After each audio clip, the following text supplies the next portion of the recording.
तो है गाइस, देखा जाए पटीदार में से हो चुकंदर का बाहर ले भाई और फ्रिज में रख ले बनी वो अनार। तो आज एक जूस बना के पिए जाता नहीं, तो वीडियो में बना रहा जा। चला जा देखा होते इधर वाली हमारे मौसी ला थोड़ा तो भी खा ला तोरों के कुछ अथू हो जाओ बाद में खैया।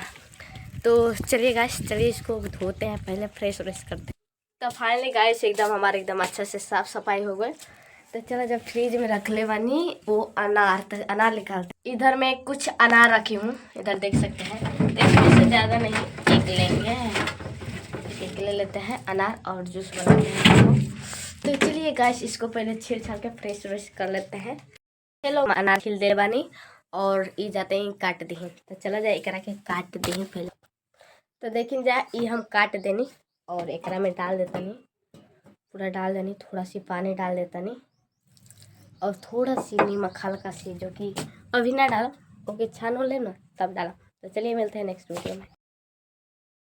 तो ये हमारा जूस बन गए बाटे और ये हम गिलास ले बानी और एक जाते छान ली पहले नंबर। तो छान के गार ली, कैसे कि ऐसे तो फूल मारे लागल, पिए के मन ना करला। तो चला जा छान लेते हैं, तभी के फ्रिज में रखम थोड़ा ठंडा होके खाते। हमारा जूस बन गए। ये संतरा, अरे सॉरी ये क्या काची के हटे, हाँ कुछ के हटे, मतलब याद रखे पड़त, याद भुला देते हैं इसे बार बार के पिए के पड़ता था। माँ बोलो के शो कहता खत्म उम्मीद कर तो कब के रोज सब अच्छा हो, कब सोच हो कब जाए एक पिए के ट्राई मत करिए, एकदम कड़वा लागेला, अजबे सी लागेला।